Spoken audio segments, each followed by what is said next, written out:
I would define corruption as participants inside of a symbolic structure that understand the rules and expectations to be one thing, right? There's consensus on the rules, consent of the governed, as we say in the US. If an individual operating in a position of authority inside that symbolic structure will now bend or twist those rules for private gain, and it does not apply to the public. Typically, it costs the public because they're often extracting resources that the public has generated through the market process.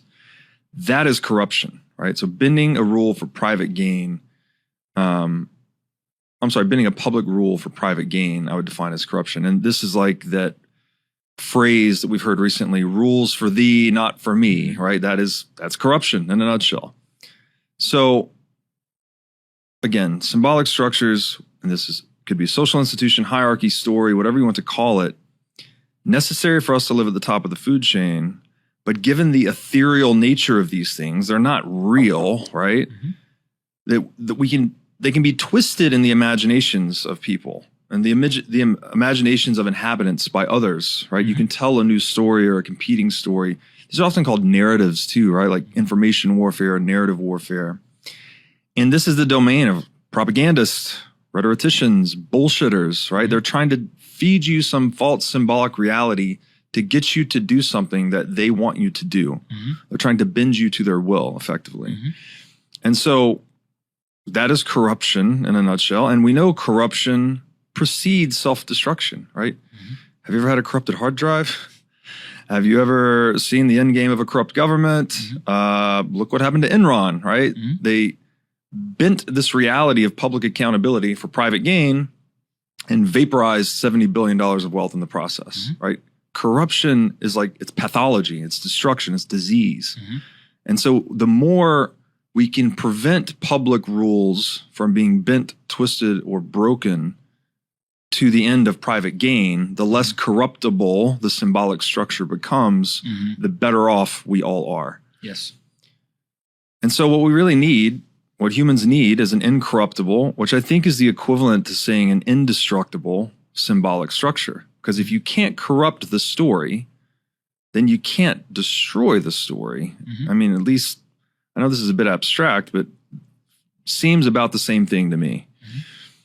And so we need a story to inhabit that cannot be rewritten by the winner, right? By the most violent.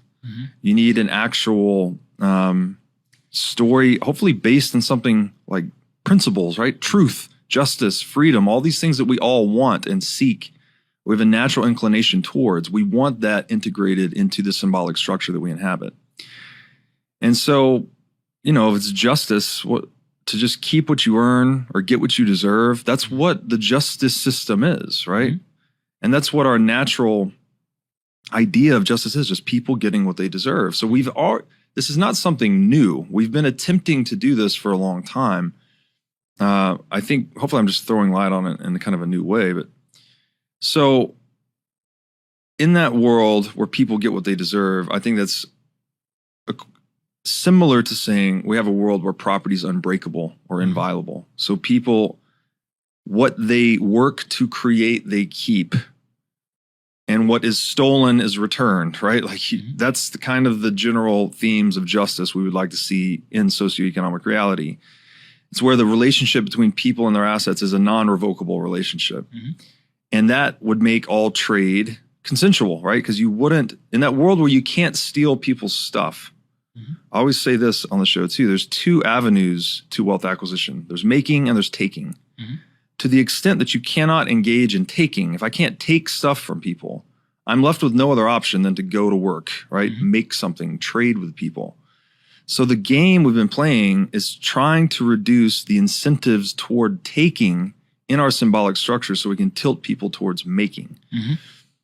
And if we had something like that, there was like actual inviolable property, an indestructible symbolic structure that would maximally amplify the individual will to power. All of a sudden, people would be able to go out and to the best of their abilities, create what they want for themselves in the world with the limiting principle of other people's will to power, right? You can't tread on other people to take their stuff. So everyone's almost, they're sovereign, right? This is the sovereign individual idea.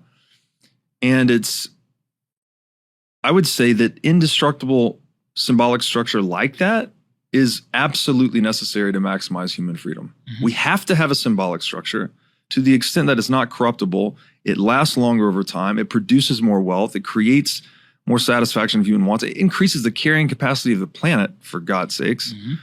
So, like, if you have a will to power, which you do if you're alive and listening to this, you would want this as a thing.